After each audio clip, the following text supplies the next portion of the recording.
بينكم مدوبي شركة أقوين إيه معارض كل وجه سهر جدو قرشها الدولة إن لقوا قبت مقالة مقدشو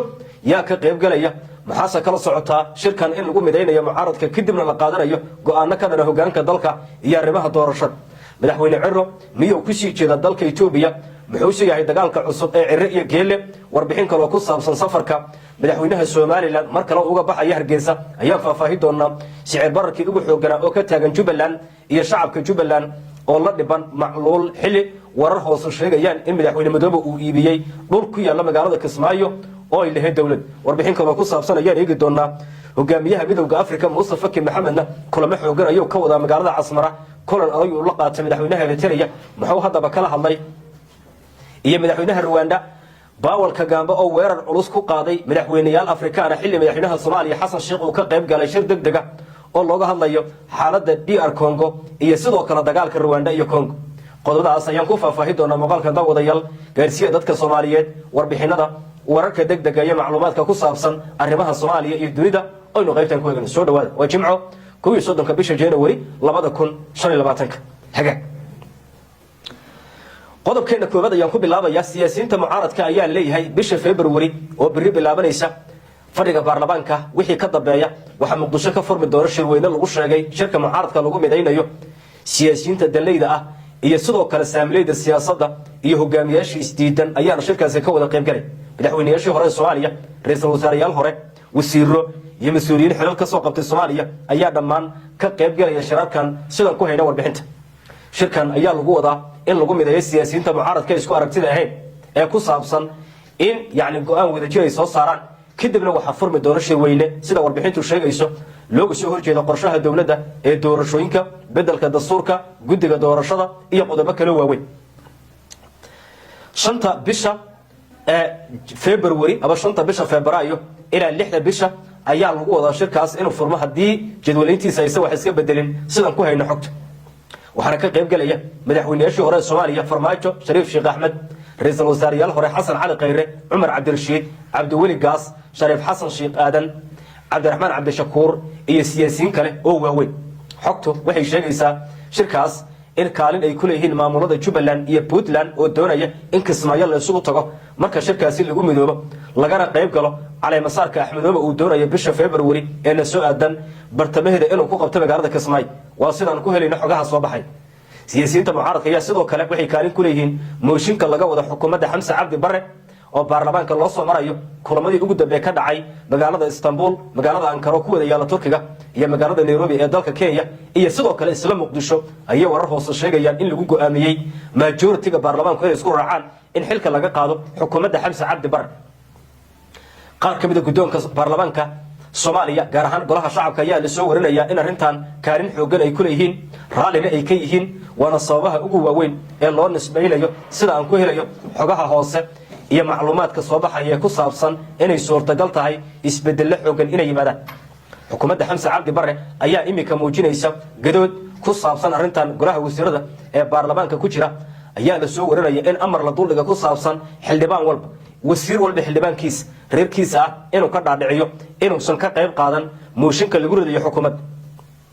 ra'iisul wasaare ku-xigeenka koobaad ee xukuumadda Soomaaliya Saalax Axmed Jaamac oo arintaas wax laga weydiiyay wuxuu fagaara ka sheegay in mooshinkaas uusan culays ku hayn laakiin dagaalka shabaab oo culays ku haya dawladda mooshinkaasina uu afka kaliya uu yahay horena sidaan oo kale loo boonboorin jiray wax natiijo aysan ka imaan بلا Soomaaliya xubnaha u dhaw gaar ahaan xubnaha UPD ayaa ku kala qaybsan bixitaanka xukuumadda Xamse Cabdi Barre siday muujinayaan xogaha soo baxay wixii ku soo kordhasa waan idin soo gudbin doonaa akhyaaray in la joog imikana bal aynu eegna Hargeysa iyo dhankaas madaxweynaha Soomaaliland Cabdiraxmaan Cirro oo shalay ka soo laabtay dalka Imaaraadka Carabta ayaa la leeyahay wuxuu safar kale ku aadaya dalka Itoobiya sida warbixino hoose ay muujinayaan geelle ayaa ah madaxweynaha ugu horeeyay casuumaadda u fidiyay madaxweyne Cirro waliba wafdigii ugu horeeyay Hargeysa ka baxay taniya doorashadii Cirro waxay tageen dalka Djibouti Maxamed Abiib gudoomiye ku-xigeenka labaad ee golaha wakiilada Xaamid Xirsi Cali Xaaji dhammaan waxay tageen magaalada markaasi Djibouti ee dalka Djibouti kulamo ayay la yeesheen casuumaad ayuu u fidiyay geelle madaxweyne Cirro waxa la leeyahay dib ayuu u dhigay Cirro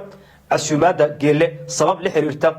weli kala aragti duwanaansho ku saabsan arrimaha Soomaaliland iyo arrimaha Djibouti taniya dagaalkii bilowgii كودي بشي جانوري سنة هوري لبدا كن أفر لباتنكي أبي يموسى ودا قالين هجامي هوري سوماليلاند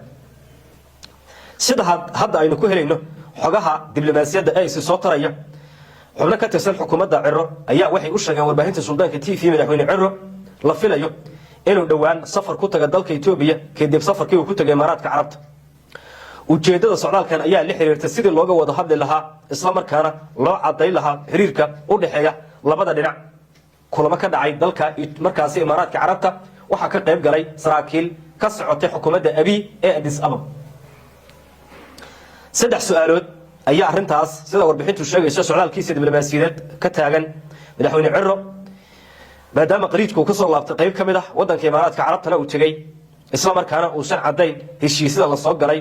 oo ay faahfaahiyeen xukuumadda Ciro waxa ka soo baxaya dhinacyo kala duwan oo muujinaya in Ciro markaan uu qaadanayo go'aano kala waaweyn oo ku saabsan ballaarintiisa socdaalka sida laga soo xigtay ila diblomaasiyadeed oo Itoobiya ka tirsan ra'iisul wasaare Abiy waxa uu xadiday استعمال كباسبور كدبلوماسي إثيوبيا واستعمال كباسبور كدبلوماسي الصوماليلاند إلى يهذا ما عدا إن قان كان أو لحريره هشيس كي أنكر إثيوبيا يا الصومالية وذقلين إيه إن أبي وكول عصية هاي حكومة عرو إن يكون ده ليسو جوجنتا هشيس كي استفكرت كMOU إلا لقلي حكومة أبي ودوين كواحد لا عرس هي كتاعنا باسبور كدبلوماسي الصوماليلاند إن لقطة دالك إثيوبيا sababaha sayana kamida sababaha kalafaya in Ciro markaan boorsidiisa garabka gashado oo socdaal uu ku tago Addis Ababa Imaaraadku martiqaadkii uu sameeyay madaxweyne Ciro waxa leeyahay waxa ku jira xogo badan xukuumadda Ciro war rasmiya kama ay soo saareen ka hor safarkiisa Imaaraadka sidoo kale Imaaraadku ma jiro war rasmiya oo ka soo baxay kulamada uu la yeeshay madaxweyne Ciro madaxda Imaaraadka ayaana wali ka hadlin marka laga reebo wasiirada socdaalka ku welinaya Ciro sida shirka arrimaha dibadda kan madaxtooyada oo warbaahinta kula hadlay markii uu soo laabtay Hargeysa una sheegay inay sawirro u tagin Imaaraadka balse ay u tageen shaqooyin hoose mana cadda shaqooyinkaas waxay yihiin wallow si hoose ay u sheegeen in yaani ay jiraan heshiisyo hoose laakiin kor ay u sheegeen arrimaha saliidda iyo gaaska inay Imaaraadka kula soo heshiiyeen Imaaraadku waxa la leeyahay madaxweyne Ciro kulamadii uu la yeeshay madaxda Imaaraadka iyadoo sidoo kale xukuumadda ay ku andacoonayso inay heshiiska ganacsiga la gasho kaliya safarka kadibna su'aalo ayaa la isweydiinaya kuwaas oo u badan Imaaraadku maadaama uusan heshiiskaas isagu faahfaahin cadeyn say ku soo galaysa in loo qaato heshiiskaas heshiisyo dhab oo la dhaqan gelin waa su'aalaha ugu waaweyn ee ka tahay Ciro hadii safarka sida warbixintu xusayso Itoobiya uu tago warar kale waxay sheegayaan inuu tagi doono dalka Qatar sada socotaan Qatar iyo Imaaraadku arrimaha Soomaaliya marka la yiraahdo waxay aaminsan yihiin inay san isku aragti ka ahayn Cirana waxa la aaminsan yahay guushiisa Qatar inay kaalin xoogan ku lahayd oo Imaaraadku san kaalin ku lahayd ganacsato iyo maalqabeeno u dhashay Qatar iyo xubno Soomaali oo ururo kala duwan ka tirsan oo fadhigoodu yahay Dooxa ayaa sida xogtu sheegayso qayb ku lahaa guusha Cabdiraxmaan Ciro sababta Imaaraadku loogu yeeray dad ayaa shaki gelinaya in xukuumadda Abu Dhabi ay aaminsan tahay xiriirka ka dhaxay Qatar iyo madaxweyne Ciro sababtuna sidaas ay ahayd mid ugu xoogan inaysan Qatar iyo Imaaraadku hal meel ka wada galuumaysan karin waa sida la aaminsan safarka Qatar Ciro waxa la leeyahay waxa suurtagal ah inuu markale safar ugu baxo dalka Qatar wallow xukuumaddu aysan cadeyn laakiin xogahaas ayaa is soo taraya hadda Addis Ababa markii uu tagay kadib ayaa leeyahay iyadana dalalka qariijka ayuu safar kale ku aadi doona sidoo kale Sacuudiga ayaa ku jira meelaha isha lagu hayo oo Ciro inuu aaday u badanta way wixii ku soo kordha waan idin soo gudbin doona markaana Kismaayo ayaan eegayna sicir bararkii ugu xoogan ayaa ka tagay magaalada Kismaayo saad la socotaan Axmed cunaqabatayn dhaqaale ayaa laga saaray dhinaca dawladda dhexe Soomaaliya isagu ha ku sugnaado Kenya oo muddooyinkan ha joogo laakiin xogaha hoose waxay sheegayaan in madaxweynaha Jubbaland dhaqaale la'aantii ugu xooganeed ay soo wajahday taasoo ka tagay magaalada Kismaayo kadib markii dawladda dhexe Soomaaliya ay saartay cunaqabatayn xitaa xogo waxay sheegayaan in la iibiyo dhul ku yaala magaalada Kismaayo oo dhulka dawladda ah mas'uuliyiinta maamulka ayaa sidoo kale iska dhigay gaadiidka ciidamada shaqaalihii maamulka ayaa sidoo kale loo waayay wax mushaar halka shixnadihii ka soo degi jiray dekada Kismaayo iyo kuwii ka bixi jiraba sidaan xogta ku helnay hoos loo dhigay kadib markii ay u soo gali weysay yaani dhoofinta iyo soo dejitaanka inay iyagu markaas ka sameeyaan dhaqaalo awal laga sameeyay jira sidoo kale qaadkii ka imaan jira dalka Kenya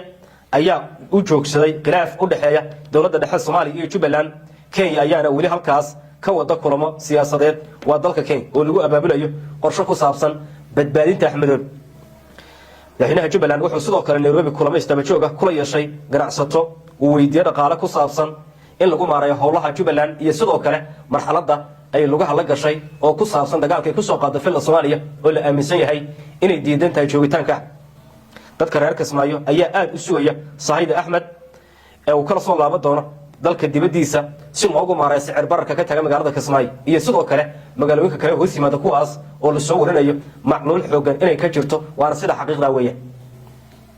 dhulka danta guud ee Jubbaland ay iibisay qaarna wali gorgortan uu ka jiro markaas la iibinayo ayaa waxa kamid ah saldhiggii booliiska ee magaalada Kismaayo xaruntii wasaaradda boostada kaydkii galeyda iyo sidoo kale maktabadii qaranka xaruntii bangiga dhexe ee Soomaaliya oo ku lahaa Kismaayo iyo beerta nabadda ee magaalada Kismaayo dhamaantood kuwa la iibiyay iyo kuwa gorgortan uu ka jiro ayay qayb ka tahay leeyahay si loogu maareeyo marxaladda macluusha ka taagan gobolka Jubbada Hoose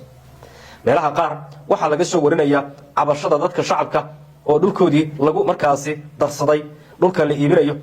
ee danta guud ee Kismaayo ka socda arintan ayaana waxay ka siman yihiin waxa ka siman Muqdisho iyo Kismaayo xaraashka dhulka danta guud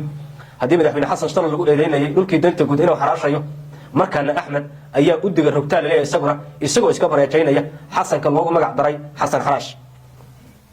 wasiirada qaar ee Jubbaland ayaa warbaahinta u dusiyay xog sheegaysa inay xitaa iibsan waayeen shidaalkii gaadiidka ay wateen kiradii guryaha wax kasta oo nolosha asaasiga u ahaan ay ka cabanayaan baabuurtii waa la iska dhigay guryihiina waxa la leeyahay wali doodooda ayaa ka taagan oo kiradi ayaa la bixinay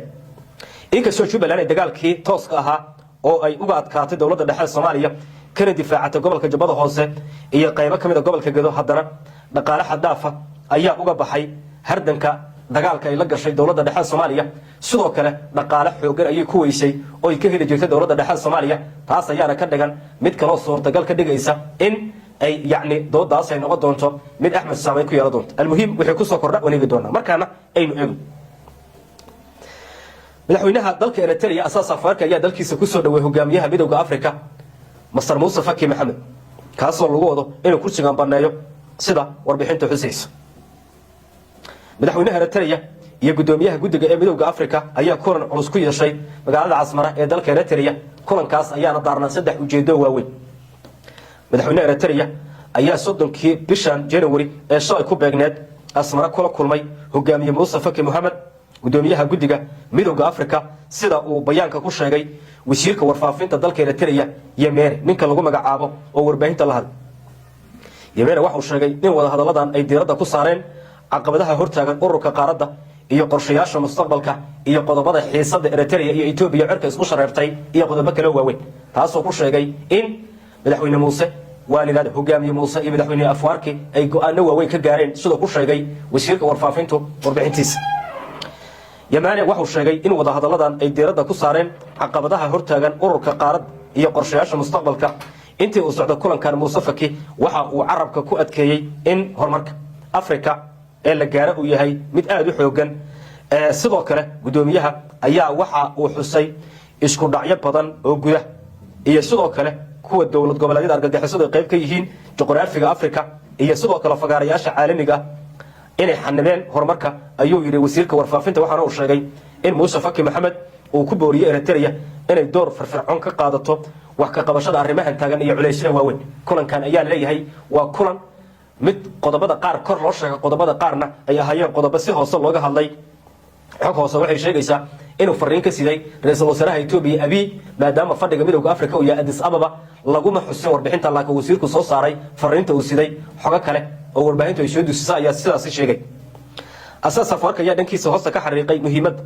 ay leedahay in Afrikaanka lagu xalliyo arrimaha Afrika isagoo ku dooday in faragelinta dibadda inkastoo lagu soo bandhigay marmarsiyo kala duwan ayuu ugu horeyn ujeedada ku sheegay inay tahay sida looga faa'iideysan lahaa kheyraadka Afrika oo uu ku sheegay in ay yihiin 60% caalamka hanti sida uu sheegay wasiirka warfaafinta qodobkaasna waxay ku soo kordha waan idin soo gudbin doonaa xiisadda Eritrea iyo Ethiopia ayaana u muuqanaysa in cirka isku shareertay madaxweynaha Eritrea ayaana taageero xooggan siinaya jabhadaha ka dagaalamaya gudaha Itoobiya sida maamulka TPLF iyo sidoo kale jabhada Faano waxaana la leeyahay taageero xooggan oo siyaasadeed mid dhaqaale iyo martigelin xitaa saraakiishooda ayaa asmaro looga sameeyay fadhiyo waaweyn dhinaca Afrika wararkeeda ayaan ku guda jirnaa wali saad la socotaan xiisada u dhaxaysa wadanka DR Congo ayaa cirka isku shareeray jabhada magacooda loo soo gaabiyay M23 oo fadhigoodu yahay dalka Rwanda dawladda Rwanda ay taageerto ayaa dagaalo ba'an ka geystay dalka markaasi DR Congo xiisadaas shirkii Arusha oo looga hadlay madaxweynaha Soomaaliya ayaa ka qayb galay shir degdeg ah oo xaaladda wadanka DR Congo looga hadlay laakiin madaxweynaha Rwanda Paul Kagame ayaa weerar ku qaaday madaxweynaha dalka South Africa ninka lagu magacaabo Felix Tshisekedi wuxuuna ku sheegay in arrintaasi ay tahay mid aan laga aqbali karin wadanka South Africa madaxweynaha Rwanda Mr Kagame ayaa ka falceliyay hadal uu jeediyay madaxweynaha Koonfur Afrika Cyril Ramaphosa waa Cyril Ramaphosa halkan ku sheegay Tshisekedi toddobaadkan wuxuu la xiriiray hogaamiyaha Rwanda si uu markaas u dhaxdhaxaadiyo colaadda ka taagan Jamhuuriyadda Dimuqraadiga ee DR Congo iyo kooxdan ay taageerto Rwanda oo ka dagaalamaya gudaha DR Congo kuwaas oo la wareegay gobolka lagu magacaabo Kom madaxweynaha dalka South Africa Cyril Ramaphosa ayaa ku sheegay warbixintiisa in dawladda Rwanda hal meel looga soo wada jeesto maadaama koox falaaga ah ay taageerayso Kagame waxa uu ku eedeeyay Mr Ramaphosa in uu faafinayo been la xiriirta doorka Kigali ee dagaalka ka soconaya wadanka markaasi DR Congo gaar ahaan magaalada lagu magacaabo Kom Kagame ayaa sidoo kale sheegay in toddobaadkan laba jeer uu la hadlay Ramaphosa waxaana sidoo kale uu sheegay in wada hadaladii lala yeesho Ramaphosa lagu faafiyay warbaahinta gaar ahaan kuwa ay shaaciyeen mas'uuliyiinta Koonfur Afrika Mr Ramaphosa laftiisu waxa uu ka kooban yahay marin habaabin badan weeraro ula kaca xitaa been ayuu ka sheegay ayuu yiri madaxweynaha dalka Rwanda Mr Kagame madaxweynaha dalka Rwanda Paul Kagame ayaa markaas kadib bixiyay sharaxaad dheeraad ah oo ku saabsan bayaan uu Cyril Ramaphosa ku daabacay barta Twitterka X kaasoo ciidanka Rwanda ugu yeeray maleeshiyo caloosho u shaqaystayaal ah inay taageerayaan haddii Koonfur Afrika ay doonayso inay ka shaqayso xal nabadeed taasi wax wanaagsan ma aha laakiin taasi waa wax wanaagsan laakiin Koonfur Afrika ma aha wadan u qalma doorka dhexdhexaadinta aba nabadeynta ayuu yiri Mr Paul Kagame isagoo sidoo kale intaas raaciyay haddii Koonfur Afrika door ay bidayso isku dhaca Rwanda waxay arrintaas ula macaamili doontaa sida ay tahay ayuu yiri madaxweynaha dalka Rwanda Paul Kagame hadallada Kagame ayaa jawaab u ahaa fariin uu Cyril Ramaphosa horay ugu daabacay bartiisa Twitterka taasoo ku shaaciyay geerida 14 askari oo Koonfur Afrikaan ah kuwaas oo qayb ka ahaa howlgalka ururka ka wado bariga DR Congo si loo soo celiyo nabad Mr Ramaphosa ayaa sheegay in Koonfur Afrika ay soo dhaweynayso go'aanka golaha ammaanka ee qaramada midoobay ku baaqay xabajoojin kadib dhulkan lagu dagaalamo kooxda M23 ee bariga DR Congo ay dagaalka ka wado kaasoo la leeyahay xuduud ayaa imika holcaysa oo gobolkan ayay la wareegeen lagu magacaabo Gom qorada waxay sheegeen in khilaafka uu u dhaxeeyo labada hogaamiye uu cirka isku shareeray kadib markii madaxweynaha DR Congo Felix Tshisekedi uu khudbad ka jeediyay isagoo sidoo kale ballan qaaday in dawladdiisu ay dib u soo cesho doonto dhulka ay ka qabsadeen kooxda fallaagada ee M23 Tshisekedi ayaa sidoo kale mar kale ku celiyay eedeymaha dawladdiisa ee ah in Rwanda ay taageerayso M23 wuxuuna digniin ka bixiyay in joogitaanka kumanaan askari oo Rwanda gudaha dalka iyaga ay horseedi karto koror colaadeed iyo sidoo kale dagaal aan la saadaalin karin sida ku sheegay warbixintiisa waad ku maasan tahay daawashada iyo la jaanqaadka wararkeena qaybtan halkan aan u joogto nabadgelyo